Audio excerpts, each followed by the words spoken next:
जय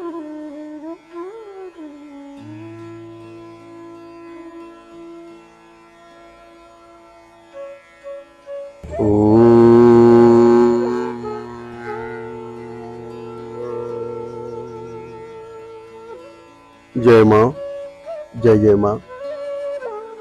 श्री जीवन सूत्र अध्यात्म सत्संग के 50वें सत्र में आप सबका स्वागत है। ज्ञान फाउंडेशन द्वारा संचालित मारवाड़ी गोभक्तों द्वारा सहयोग से पश्चिमी बंगाल और झारखंड की सीमा पर बांग्लादेश बॉर्डर से कसाईयों से, तस्करों से मुक्त की हुई गाय माताओं का जहां आश्रय है, उन 22,000 गोवंश के मध्य बैठ करके आज हम मानव जीवन की सफलता के सूत्र पर चर्चा करने जा रहे हैं। जीवन की सफलता भौतिकता से नहीं लगाई जा सकती। भौतिक पदार्थ नष्ट होने वाले हैं। सफलता का अर्थ होता है एक बार प्राप्त हो जाने के बाद जो जाए नहीं, उसे सफलता कहते हैं। सफलता का वास्तविक अर्थ यह होता है कि जो मिल गया वो फिर छूटे नहीं, वही सफलता है। भौतिक पदार्थ तो मिलने के बाद छूटता भी है। आपने 100 बीघा जमीन ले ली, लेकिन वो छूट सकती है वापस। परिस्थिति ऐसी आ गई कि कर्ज हो गया तो बेचनी पड़ सकती है, अथवा शासन की कोई रीति आ गई कि हमको यहाँ पर ये प्रोजेक्ट बनाना है, तो शासन जबरदस्ती छीन भी सकता है, भले आपकी खरीदी हुई है, इसलिए जा सकती है। वो भौतिक वस्तु है, वो प्राप्त हो गई, लेकिन नष्ट हो सकती है, वो सफलता की श्रेणी में नहीं आती है। आपने भवन बनाया, वो टूट सकता है, भूकंप से गिर सकता है। आपने थोड़ी सी कोई त्रुटि की और सरकार ने बुलडोजर चलाया तो टूट सकता है। तो इस प्रकार जितनी भी भौतिक वस्तुएं हैं संसार की, उसको प्राप्त करके अगर कोई व्यक्ति ये माने कि मैं सफल हो गया हूं, तो यह उस व्यक्ति के जीवन की सबसे बड़ी भूल है। जीवन की सफलता का वास्तविक पैमाना है प्राप्त होने के बाद जो वस्तु हमसे छूटे नहीं, और वो केवल और केवल एक ही है, और वो है परमात्मा। ईश्वर के अलावा जो कुछ मिलेगा वो छूटेगा। माता पिता छूटेंगे, पत्नी है तो पति छूटेगा, पति है तो पत्नी छूटेगी, संतान छूटेगी, सब कुछ छूटेगा। सजीव निर्जीव जड़ जंगम जितने भी पदार्थ हैं जो जगत पे हैं, वो सब छूटने वाले हैं। एक जगन्नाथ को अगर प्राप्त कर लिया जाए तो वो कभी छूटता नहीं है। इसलिए मानव जीवन की वास्तविक सफलता का अर्थ है हम लोग जगन्नाथ को प्राप्त कर ले। एक बार अगर जगन्नाथ हमें मिल गए तो वो कभी छूटने वाले नहीं है। जगन्नाथ को प्राप्त करना ही हमारे जीवन की सफलता है। किसी भी वस्तु को प्राप्त करने के लिए संघर्ष होता है। प्रभु को प्राप्त करने के लिए आत्मिक संघर्ष है। भौतिक संघर्ष नहीं है, लेकिन आत्मिक संघर्ष तो है ही। उस आत्मिक संघर्ष में विजय कैसे प्राप्त की जाए, उसका सूत्र श्रीमद् भगवद गीता में है। भगवद गीता के पहले श्लोक और अंतिम श्लोक को अगर अपन समझे तो उससे ये स्पष्ट हो जाता है कि विजय प्राप्त करने का सूत्र वही है। क्योंकि युद्ध की बात पहले श्लोक में की है और विजय की बात अंतिम श्लोक में की है। पहले श्लोक में कहा है कि धर्म क्षेत्रे कुरुक्षेत्रे संवेता युत्स्वः मामका पांडवाश्चैव किम कुर्वत संजय। युद्ध की इच्छा से मेरे और पांडु के पुत्र जो इकट्ठे हुए हैं, हे संजय मुझे बताओ क्या कर रहे हैं। यानी कि युद्ध की शुरुआत हो रही है। और अंतिम श्लोक कहता है यत्र योगेश्वर कृष्ण यत्र पार्थ धनुर्धर तत्र श्री विजयो भूति ध्रुवा नीति मतिर मर्म। नीतिज्ञ बुद्धिमान लोग कहते हैं कि जहां योगेश्वर श्री कृष्ण है और जहां धर्म के पालन करने वाला, कर्तव्य पालन करने वाला भक्त अर्जुन है, वहां पर विजय निश्चित है। तो हमने भी मनुष्य शरीर प्राप्त किया है, तो ये व्यर्थ न चला जाए। जीतना है, कुछ भी करके जीतना है, लेकिन भौतिकता विजय नहीं दिला सकती।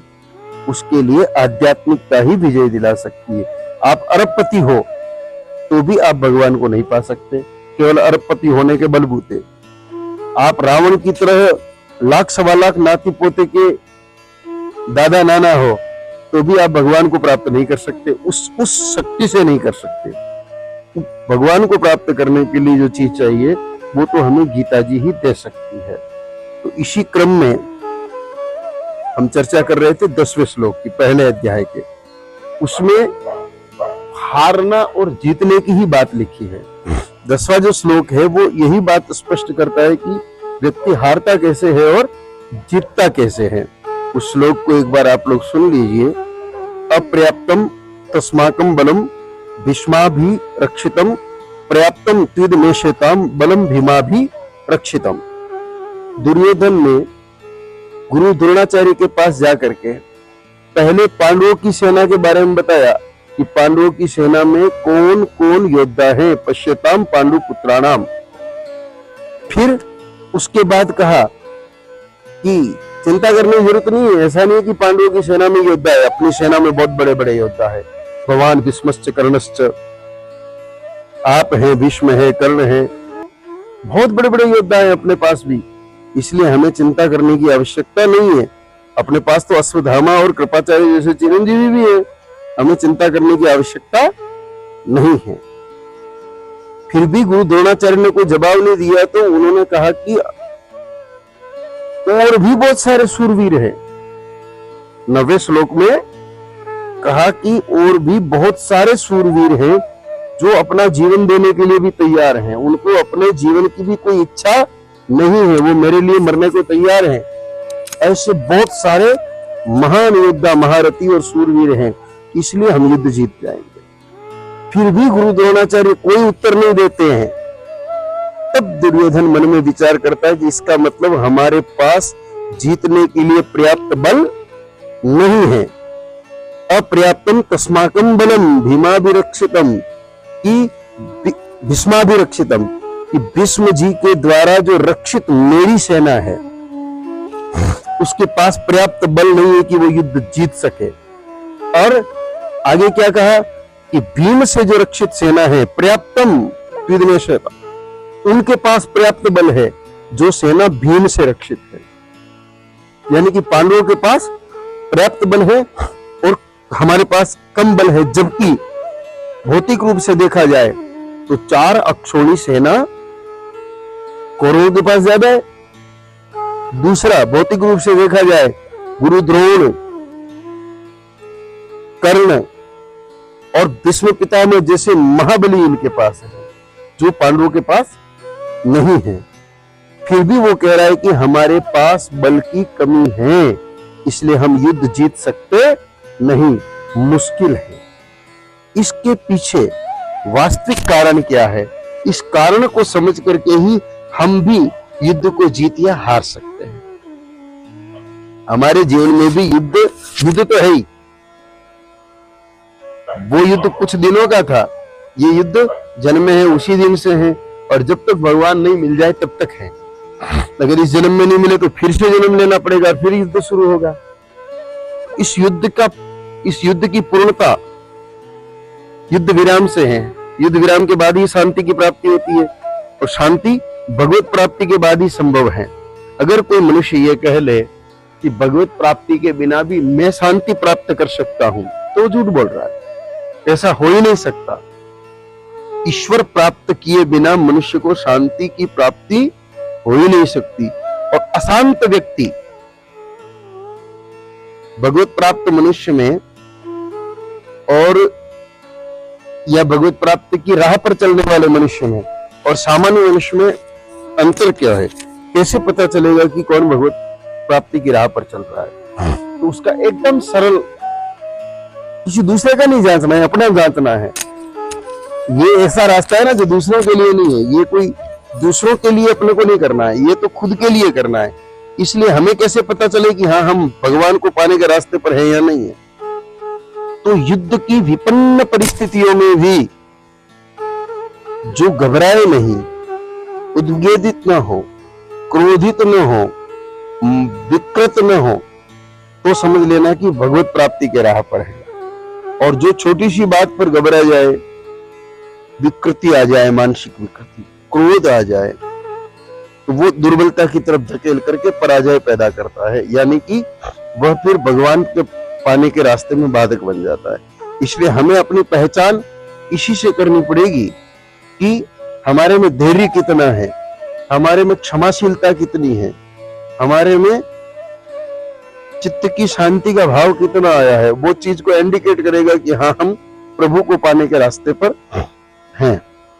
यहाँ पर समझने की बहुत सारी बातें हैं कि दुर्योधन जैसा महाबली व्यक्ति हताश होकर के कह रहा है कि हम नहीं जीत पाएंगे, ये शब्द जब निकलता है तो जीत भी नहीं सकता व्यक्ति। जीवन में जब मनुष्य ये सोच लेता है कि मैं यह नहीं कर सकता तो वो कभी नहीं कर सकता। और जीवन में मनुष्य ये बात अपने मन में रखता है, ये बात दिमाग में रखता है कि हाँ मैं इस बात का सामर्थ्य रखता हूं कि मैं ये कर लूंगा, तो फिर हिमालय जैसा काम क्यों नहीं है, वो व्यक्ति कर सकता है, इसमें कोई संदेह नहीं है, कोई संदेह नहीं है। तो हम कैसे करें, उसके लिए सबसे पहले तो हमारे भीतर धर्म होना चाहिए, क्योंकि याद रखिए विजय वहीं होगी जहां धर्म होगा। धर्म कौन? ईश्वर। ईश्वर का स्वरूप क्यों? क्या? सत्य, चित्त और आनंद स्वरूप है। सच्चिदानंद है भगवान, सच्चित आनंद स्वरूप है। इसीलिए कहा कि सत्यमेव जयते नानतम, सत्य की कभी पराजय नहीं होती, वो अंतोगतवा विजय प्राप्त करता ही करता है। तो यहाँ पर अपर्याप्त और पर्याप्त बल की जो बात है, वास्तव में भौतिक बल तो दुर्योधन के पास बहुत है, लेकिन आध्यात्मिक बल दुर्योधन के पास नहीं है, सेवा का बल दुर्योधन के पास नहीं है, त्याग का बल दुर्योधन के पास नहीं है, भक्ति का बल दुर्योधन के पास नहीं है। अध्यात्म के जो मूल 3 शस्त्र हैं बल देने वाले, वो एक है सेवा, दूसरा है भक्ति और तीसरा है ज्ञान। सेवा से भक्ति और भक्ति से ज्ञान की प्राप्ति, ये एकदम सरल क्रम है जिस क्रम को कोई झुठला नहीं सकता। ये बात अलग है कि मत मतांतरण के कारण कई बार जान करके भी कि ये सत्य है, वो एक प्रकट में नकारते हैं, वो एक अलग बात है। जैसे एक व्यक्ति जो ये कहता है कि मैं नास्तिक हूं, मैं भगवान को नहीं मानता, अरे कौन तेरे भगवान, भगवान को जाने दे, कोई भगवान नहीं है, ऐसे जब बोलता है, लेकिन वह आदमी जब सुनसान रास्ते से जा रहा होता है, बहुत सारे झिंगुर की आवाज आती है और ऐसा कोई पेड़ हो जिसकी थोड़ी आकृति ऊट पटांग हो और उसको कुछ भूत प्रेत जैसा भय लगने लगता है, उस समय वो हनुमान चालीसा बोलना शुरू कर देता है चुपचाप, और हनुमान जी से माफी भी मांगता है। वो कहता है हनुमान जी आप तो हो ही, वो तो मैं तो यूं कह रहा था उनको। समझ रहे हैं ना? ऐसा होता है, परफेक्टली होता है, ये कोई काल्पनिक बात नहीं कर रहा हूं, ऐसा होता ही है। तो असल में दुर्योधन जो है वह सत्यचित आनंद स्वरूप के पास नहीं पहुंच पाया है। असल में तो ईश्वर सब जगह है। क्या भगवान श्री कृष्ण दुर्योधन को प्राप्त नहीं थे क्या? अरे भाई, अर्जुन से रिश्ता था तो दुर्योधन से भी रिश्ता था, अर्जुन से भी ज्यादा घनिष्ठ रिश्ता था, क्योंकि दुर्योधन की तो बेटी भगवान श्री कृष्ण के पुत्र को ब्याही गई है। भगवान श्री कृष्ण के पुत्र शांब को दुर्योधन की बेटी लक्ष्मणा ब्याही गई है, इसलिए समझी है, लेकिन है फिर भी पहचान नहीं पा रहा है फिर भी पहचान नहीं पा रहा है, क्योंकि निराशा है। जब व्यक्ति ये सोच लेता है कि मैं नहीं कर सकता, तो नहीं होता है। नहीं कर सकता हूं ये सोचने का बल कौन देता है? अधर्म और असत्य। जीवन में जो असत्य हो, असत्य व्यवहार, असत्य भाषण, ये मिथ्या तत्व जब जीवन में बढ़ता है, तब व्यक्ति अपने आप जो चाहता है वो नहीं कर पाता है। आप हिमालय को भी हिला सकते हैं, आप रेत को मुट्ठी में दबा करके उसमें से भी तेल निकाल सकते हैं, पर शर्त है कि हमारे पास सत्यचित आनंद स्वरूप ईश्वर का प्रेम होना चाहिए। तो उसके लिए सबसे पहले सेवा, निष्काम सेवा, निष्कपट सेवा और निर्मम सेवा। सेवा में 3 गुण होने चाहिए। सामान्य तौर पर 2 गुणों की चर्चा होती है, लेकिन 3 गुण हैं तो फिर बात और अच्छी सी बनेगी। सबसे पहले तो निष्कामता, कि मुझे इस सेवा के बदले कुछ चाहिए नहीं, न शांति चाहिए न नाम चाहिए, ये 2 चीजें नहीं चाहिए, तो इसके बाद की तो अपने आप ही खत्म हो गई।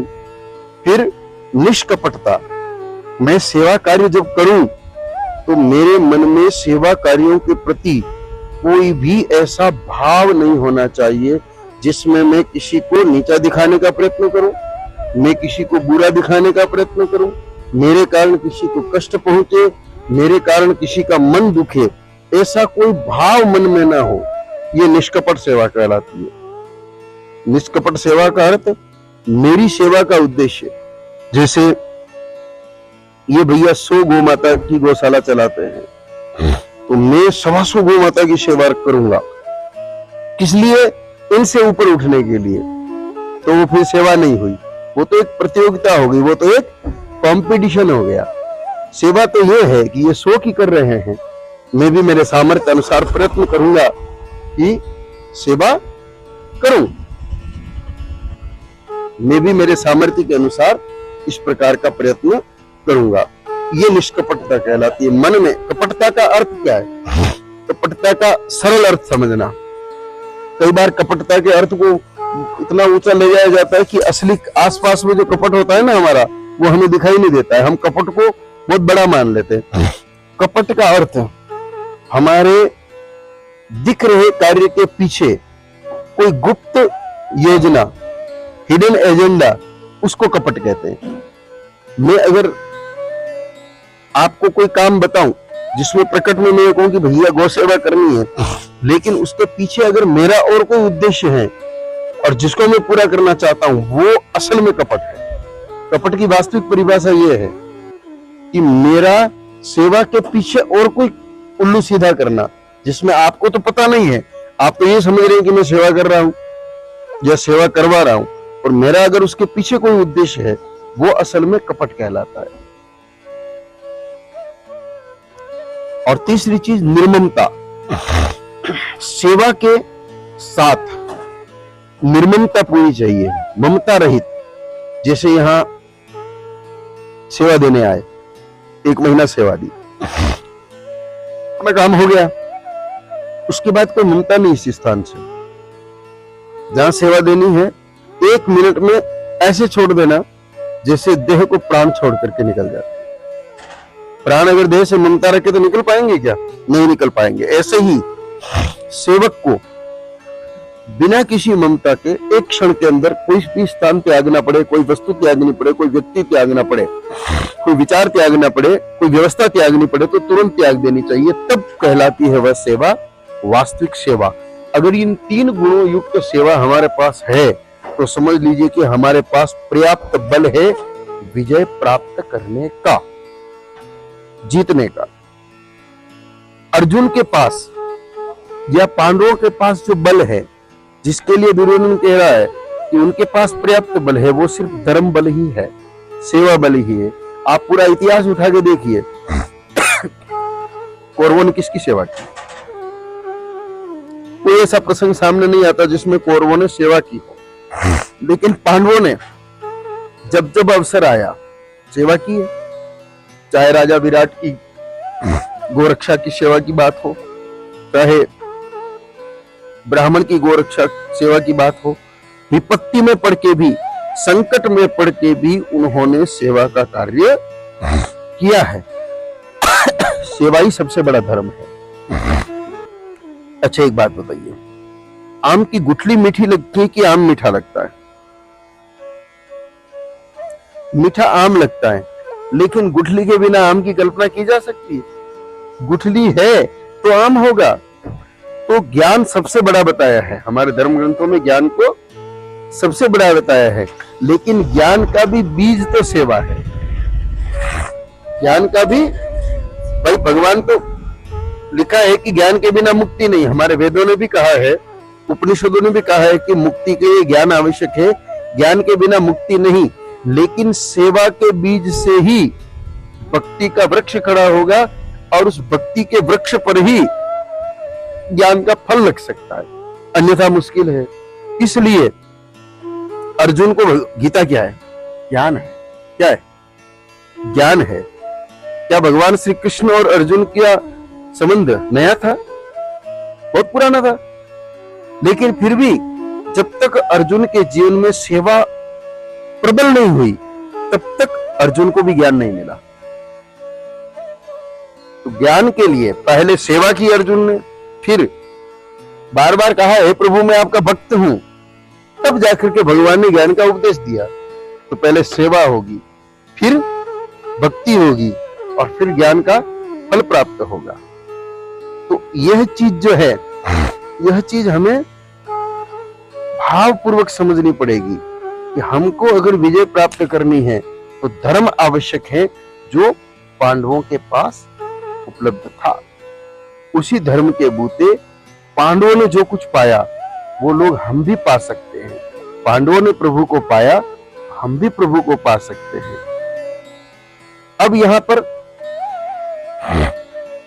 दो बातें और हैं जिनको, क्योंकि ये इस श्लोक का अंतिम चरण है इसलिए अच्छे से समझ लेनी पड़ेगी। भीष्म द्वारा रक्षित सेना हार क्यों रही है युद्ध शुरू होने से पहले ही, और भीम द्वारा रक्षित सेना जीत क्यों रही है युद्ध शुरू होने से पहले ही? सीधा एक ही कारण है, भीष्म के पास 2 मन है, भीम के पास 1 मन है। या यूं कह ले कि कौरवों की सेना में अधिकांश योद्धाओं के पास 2 मन है और पांडवों की पूरी सेना के पास 1 मन है। भीष्म के पास 2 मन, लड़ना कौरवों की तरफ से, प्रेम पांडवों से। द्रोणाचार्य के पास 2 मन, लड़ना कौरवों की तरफ से, प्रेम पांडवों से। कर्ण की भी हालत यही है, लड़ना कौरवों की तरफ से, प्रेम अपने 5 भाइयों से। वो जानता है कि ये 5 मेरे भाई है, सगे भाई है, इसलिए कभी प्रदर्शित नहीं किया प्रेम, वो एक अलग बात है, लेकिन अंदर से सब पता है उसको भी। ऐसे अनेकों अनेक योद्धा, पांडवों के मामा लड़ किधर से रहे हैं, कौरवों की तरफ से, लेकिन मन पांडवों के प्रति है। तो ऐसी सेना जिनके 2 मन हो, ऐसी सेना का सेनापति कभी नहीं जीत सकता, ऐसी सेना का राजा कभी नहीं जीत सकता। भीष्म, इधर भीम वाली जो सेना है, असल में तो वो धर्मराज युधिष्ठिर की सेना है, लेकिन दुर्योधन ने उसको भीम की सोचा है, इसलिए हम भीम की बात कर रहे हैं। तो इधर जो पांडवों की सेना है उसमें एक भी व्यक्ति ऐसा नहीं है जिसके 2 मन है। हाँ, थोड़ी देर के लिए अर्जुन के मन में 2 मन आए, भगवान ने उसका समाधान कर दिया, और समाधान होती कि 1 मन हुआ। 1 मन होने के कारण विजय प्राप्त हो गई। इसलिए हमें अपने जीवन की जंग को जीतने में, विजय प्राप्त करने में जो सबसे बड़ा बल प्राप्त होना है वह हमारे 1 मन से प्राप्त होना है। किससे प्राप्त होना है? 1 मन से। इसलिए हम लोगों को 1 मन वाला भाव तो रखना ही पड़ेगा, 1 मन वाला भाव रखना पड़ेगा। 2 मन वाला व्यक्ति किसी भी सूरत में जीत सकता नहीं। तो अब हम 1 मन क्या रखें, हम 1 मन क्या रखें, इस बात पर विचार करिए। हमें 1 मन यह रखना है कि हमें भगवान को पाना है, और वह सेवा से मिलेगा, तो भटकाव नहीं होगा। उसके आगे जो मिलना है कर्म से अपने आप मिल जाएगा। हमारा एक लक्ष्य सेवा हो, तो उससे अगला लक्ष्य हमारा अपने आप स्वतः बिना किसी प्रयास के हमारा काम हो जाएगा। इसलिए हमें हमारा काम करना है तो मन एक रखना पड़ेगा, तब जाकर के हम ये निश्चय कर पाएंगे कि हाँ ठीक है। अब एक चीज और है, विजय प्राप्त करने में यहां पर दुर्योधन के मन में दुर्बलता कहां से आई और अर्जुन के मन में मजबूती कहां है, यहां पर इस श्लोक में एक चीज और समझनी पड़ेगी अपने को। जब आगे अर्जुन भगवान श्री कृष्ण को कहता है कि प्रभु मेरे रथ को लेकर के चलिए दोनों सेनाओं के बीच में, इधर ये बात कर रहा है, इनकी इतनी सेना है, अपनी इतनी सेना है। अंतर समझ में आ गया होगा। विजय का सबसे बड़ा सूत्र यही है, विजय का सबसे बड़ा सूत्र यही है कि यहां पर भय होने के कारण यह केवल बातें बनाने में लगा है, प्रसन्न करने में लगा है। आचार्य द्रोण को प्रसन्न करने में लगा है, भगवान विश्व से कर्ण से कहकर के उनको लल्ला चप्पो कर रहा है। और अर्जुन सीधा क्या कहता है कि प्रभु ले चलिए। अरे भाई युद्ध है तो किससे होगा? बात से नहीं होगा, युद्ध कर्म से होगा। इसलिए अर्जुन ने भगवान श्री कृष्ण को क्या कहा कि चलिए दोनों सेनाओं को के बीच में मेरे रथ को ले जाकर के खड़ा कीजिए। यानी कि काम पे लग गया। और ये क्या कर रहा है, पंचायती कर रहा है, बात कर रहा है, उनकी सेना में ये है, अपनी सेना में ये है, आप उनको देखिए, अपने को भी देखिए, ये करिए वो करिए। तो याद रखिए, विजय प्राप्त करने में कभी भी वाणी से बात नहीं बनेगी, वाणी विलास से बात नहीं होगी। हम लोगों को सीधा सीधा मैदान में उतरना पड़ेगा अर्जुन की तरह। जब हम सीधा मैदान में उतरेंगे तो कुछ समस्याएं आ सकती है, लेकिन बात करेंगे तो समस्याएं ज्यादा आएगी। मैं ये नहीं कहता कि बिना कार्य योजना के, बिना पूर्ण योजना के, बिना पूर्व योजना के कोई कार्य शुरू करो, लेकिन योजना बनाते बनाते जीवन बीत जाएगा और कुछ होगा ही नहीं। एक शॉर्ट फिल्म आई थी, 3 या 4 मिनट की एक फिल्म किसी आदमी ने बनाई थी। उसमें 2 बहुत पढ़ी लिखी कन्याएं होती हैं, बीटेक वगैरह या आईआईटी की हुई। तो वो कॉलेज के बाहर एक चाय की छोटी सी टेबल पर वो स्टोव लगा करके एक चाय बनाने वाला लड़का होता है, वो वहां बैठ करके चाय पीने जाती है, वहां बात करती है, अपने को ये करना है, अपने को वो करना है, वो वहां बैठ के प्लानिंग करती है। थोड़े दिन बाद वापस आती है तो वो जो चाय वाले की जो टेबल थी वो थोड़ी सी एक छोटे शेड का आकार ले लेती है और वो कुछ बिस्किट भी रखना शुरू कर देता है साथ में। वो फिर वहां बैठ के वैसी बात करती है, हमको ये करना है, हमको वो करना है, इतनी बड़ी कंपनी खोलनी है, ऐसा करना है, इतने से पैसे से क्या होता है। फिर थोड़े दिन बाद आती है तो वो एक छोटा सा कैफे टाइप बना लेता है, फिर आकर के वैसी बात करती है, अपने को ये करना है, अपने को वो करना है। कुछ कालखंड बाद आती है तो उसका एक ठीक ठाक रेस्टोरेंट होता है जहाँ सारी चीजें मिलती है। तो वो पूछती है कि तू तो वही है ना जो वहां पहले टेबल लगाया करता था? हाँ। तूने ये सब कैसे कर लिया? कहा मैंने ये सब इसलिए कर लिया कि मैं बात नहीं करता हूँ, मैं देख रहा हूँ आप पिछले 10 साल से यहाँ आती हैं और खूब प्रोग्रेस की बात करती है, ये करेंगे वो करेंगे, शायद आज दिन तक आपने किया कुछ नहीं, आपकी प्लानिंग ही चल रही कि हाँ, और मैं बस करता रहा। मैंने एक टेबल लगा के मेरा काम शुरू किया, उससे ये हुआ, इससे ये हुआ, इससे ये हुआ। तो असल में जीवन में जीत कार्य के प्रारंभ से होती है, न कि वार्ता करते रहने से, योजना बनाते रहने से और सोचते रहने से कोई काम होता नहीं है।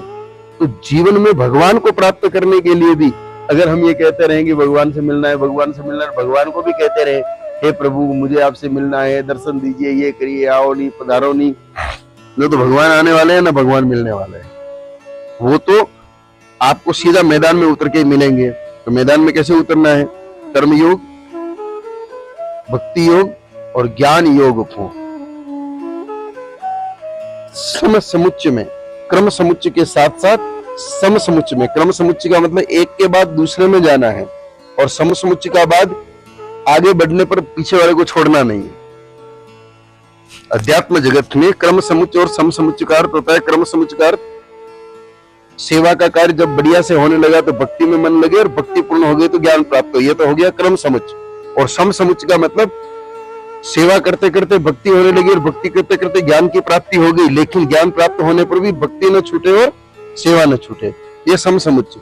तो सम समुच्चय और क्रम समुच्चय दोनों को साथ रख करके ही हम वास्तव में अपने लक्ष्य को, अपने प्रभु को प्राप्त कर सकते हैं। ये सब की प्राप्ति में सबसे बड़ा बल कौन देगा? क्योंकि इन सब में असल में शरीर सेकेंडरी चीज होगा, अंतःकरण फर्स्ट चीज होगा।